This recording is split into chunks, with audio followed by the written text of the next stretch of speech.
नमस्कार दोस्तों, आज मैं आपको कजरी तीज व्रत की कहानी, सातुड़ी तीज व्रत की कहानी, निमड़ी माता की कहानी और गणेश जी की कहानी सुनाने जा रही हूँ। कजरी तीज की पौराणिक व्रत कथा के अनुसार एक गांव में एक गरीब ब्राह्मण रहता था। भाद्रपद महीने की कजरी तीज आई। ब्राह्मणी ने तीज माता का व्रत रखा। ब्राह्मण से कहा, आज मेरा तीज माता का व्रत है, कहीं से चने का सातू लेकर आओ। ब्राह्मण बोला, सातू कहाँ से लाऊं? तो ब्राह्मणी ने कहा कि चाहे चोरी करो, चाहे डाका डालो, लेकिन मेरे लिए सातू लेकर आओ। रात का समय था। ब्राह्मण घर से निकला और साहूकार के दुकान में घुस गया। उसने वहां पर चने की दाल, घी, शक्कर लेकर 1.25 किलो तौलकर सातू बना लिया और जाने लगा। आवाज सुनकर दुकानदार के नौकर जाग गए और चोर चोर चिल्लाने लगे। साहूकार आया और ब्राह्मण को पकड़ लिया। ब्राह्मण बोला, मैं चोर नहीं हूँ, मैं एक गरीब ब्राह्मण हूँ। मेरी पत्नी का आज तीज माता का व्रत है, इसलिए मैं सिर्फ यह 1.25 किलो का सातू बनाकर ले जा रहा हूँ।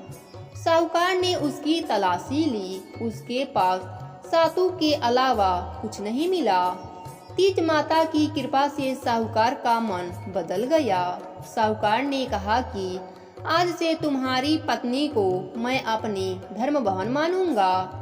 उसने ब्राह्मण को सातू, गहने, रुपए, मेहंदी, लच्छा और बहुत सा धन देकर ठाट से विदा किया। सबने मिलकर कजरी तीज की पूजा की। हे माता, जैसे आपने ब्राह्मण पर कृपा करी, वैसे ही अपने सभी भक्तों पर अपनी कृपा बनाए रखना। प्रेम से बोलिए तीज माता की जय हो। सातुड़ी तीज व्रत की पौराणिक कथा के अनुसार एक साहूकार था। उसके 7 बेटे थे। उसका सबसे छोटा बेटा अपाहिज था। वह रोजाना एक वेश्या के पास जाता था। उसकी पत्नी बहुत पतिव्रता थी। खुद उसे कंधे पर बैठाकर वेश्या के घर ले जाती थी। वह बहुत ही गरीब थे। जेठानियों के घर काम करके अपना गुजारा करती थी। भाद्रपद के महीने में कजरी तीज के दिन सभी ने तीज माता के व्रत और पूजा के लिए सातू बनाए। छोटी बहू गरीब थी। उसकी सास ने उसके लिए भी एक सातू का छोटा पिंडा बनाया। शाम को पूजा करके जैसे ही वह सातू पासने लगी, उसका पति बोला, मुझे वेश्या के यहाँ छोड़कर आ। हर दिन की तरह उस दिन भी वह पति को कंधे पर बैठाकर छोड़ने गई, लेकिन उसका पति बोलना भूल गया कि तुम जाओ। वह बाहर ही उसका इंतजार करने लगी। इतने में जोर से वर्षा आने लगी और बरसाती नदी में पानी बहने लगा। कुछ देर बाद नदी से आवाज आई, आओ तारी, जाओ तारी, दोना खोल के पी, पिया प्यारी हो। आवाज सुनकर उसने नदी के तरफ देखा तो दूध का दोना नदी में तैरता हुआ आता दिखाई दिया। उसने दोना उठाया और 7 बार उसे पीकर दोने के उसने 4 टुकड़े किए, चारों दिशा में फेंक दिए। उधर तीज माता की कृपा से वेश्या अपना सारा धन उसके पति को वापस देकर सदा के लिए वहां से चली गई। पति ने सारा धन लेकर घर आकर पत्नी को आवाज दी, दरवाजा खोल। तो उसकी पत्नी ने कहा, मैं दरवाजा नहीं खोलूंगी। तब उसने कहा कि अब मैं वापस नहीं जाऊंगा, दोनों मिलकर सातू पासेंगे। लेकिन उसकी पत्नी को विश्वास नहीं हुआ। उसने कहा, मुझे वचन दो, वापस वेश्या के पास नहीं जाओगे। पति ने पत्नी को वचन दिया तो उसने दरवाजा खोला और देखा उसका पति गहनों और धन माल सहित खड़ा था। उसने सारे गहने कपड़े अपने पत्नी को दे दिए। फिर दोनों ने बैठकर सातू पासा। सुबह जब जेठानी के यहाँ काम करने नहीं गई तो बच्चे बुलाने आए, काकी चलो, सारा काम पड़ा है। उसने कहा, अब तो मुझ पर तीज माता की कृपा हुई है, अब मैं काम करने नहीं जाऊंगी। बच्चों ने जाकर माँ को बताया, आज से काकी काम करने नहीं आएगी। उन पर तीज माता की कृपा हुई है। वह नए नए गहने कपड़े पहनकर बैठी हैं और काका जी भी घर पर बैठे हैं। यह सुनकर सभी लोग बहुत खुश हुए। हे तीज माता, जैसे आप उस पर प्रसन्न हुई वैसे ही सब पर प्रसन्न होना, सबके दुख दूर कर देना। जय हो माता की। निमड़ी माता की पौराणिक कथा के अनुसार एक बहुत ही धनवान सेठ सेठानी थे, लेकिन उनकी कोई संतान नहीं थी। इसके लिए सेठानी ने भादों की कजरी यानी बड़ी तीज का व्रत किया और निमड़ी माता से प्रार्थना की कि अगर उसे संतान हो जाए तो वह उन्हें 1.25 मन का सातू चढ़ाएंगी। माता की कृपा से सेठानी को 9वें महीने के बाद पुत्र की प्राप्ति हो गई, लेकिन सेठानी सातू चढ़ाना भूल गई। देखते ही देखते सेठानी को 7 पुत्र हो गए। पहले बेटे का विवाह भी हो गया और सुहाग रात में ही सांप ने पुत्र को डस लिया, जिससे उसकी मौत हो गई। इसी तरह एक के बाद एक 6 पुत्रों की मौत शादी की रात हो गई। इसे देखकर सेठ सेठानी ने तय किया कि वह अपने 7वें बेटे का विवाह ही नहीं करेंगे। लेकिन गांव वालों के बहुत कहने व समझाने पर सेठ सेठानी ने बेटे की शादी दूर देश में करना तय किया। बेटे की सगाई के लिए सेठ बहुत दूर एक गांव गए तो देखा वहां 4-5 लड़कियां खेल रही थीं, जो मिट्टी का घर बनाकर तोड़ रही थीं। उनमें से एक लड़की ने कहा, मैं अपना घर नहीं तोड़ूंगी। सेठ को यह लड़की समझदार लगी। खेल कर जब वह लड़की अपने घर गई तब सेठ भी उसके घर गया और उसके माता पिता से बात करके अपने लड़के की सगाई व विवाह की बात पक्की कर दी। इसके बाद विवाह भी हो गया। बारात विदा हुई। लंबा सफर था और उस दिन कजरी तीज भी था, इसलिए लड़की की माँ ने लड़की से कहा कि वह सातु व सीख दे रही है। रास्ते में कहीं पर शाम हो जाए तो निमड़ी माता की पूजा करना, निमड़ी माता की कहानी सुनना और सातु चढ़ाकर इसे खाना और सासू माँ के लिए भी ले जाना।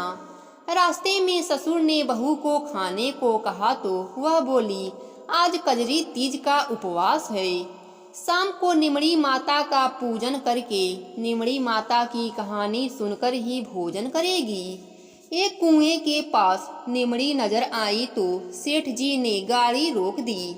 बहू निमड़ी माता की पूजा करने लगी तो निमड़ी माता पीछे हट गईं। बहू ने पूछा, हे माता, आप नाराज क्यों हैं? आप पीछे क्यों हटीं? तब निमड़ी माता ने उसकी सास की सारी कहानी उसे बताई कि वह कैसे सातू चढ़ाना भूल गई। बहू बोली, हमारे परिवार की भूल को क्षमा करें और मैं आपको सातू चढ़ाऊंगी। कृपया मेरे सारे जेठ को वापस कर दें और मुझे पूजन करने दें। माता नववधू की भक्ति व श्रद्धा देखकर प्रसन्न हो गईं। बहू ने निमड़ी माता का पूजन किया और चांद को अर्घ्य दिया। सातू पास लिया और कल्पना ससुर जी को दे दिया। प्रातः होने पर बारात अपने नगर को लौट आई। बहू ससुराल में प्रवेश करते ही उसके सारे जेठ प्रकट हो गए।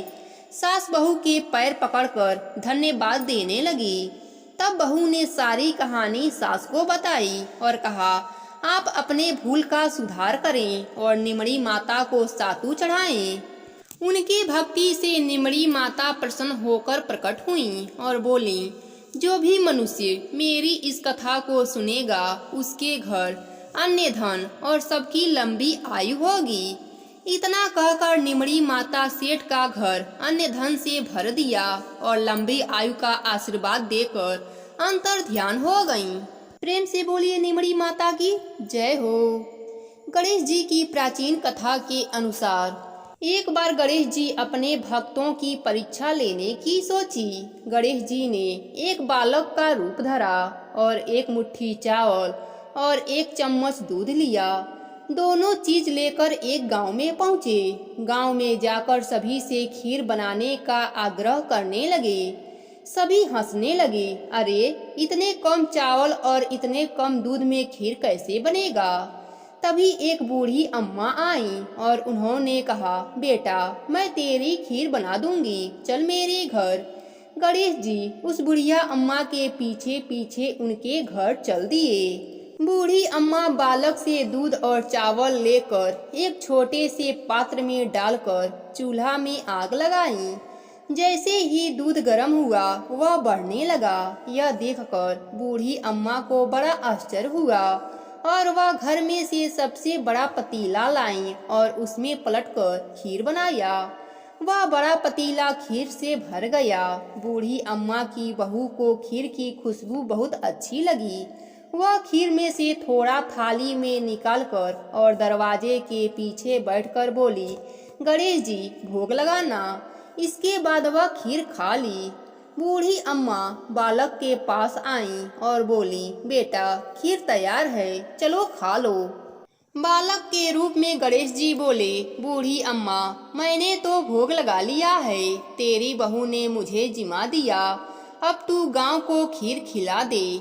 तब बूढ़ी अम्मा गांव वालों के पास जाती हैं और कहती हैं, चलो मेरे घर खीर खा लो। सब हंसते हैं, सब कहते हैं, देखो खुद भर पेट खाने को नहीं मिलता, आज गांव वालों को खीर खिला रही है।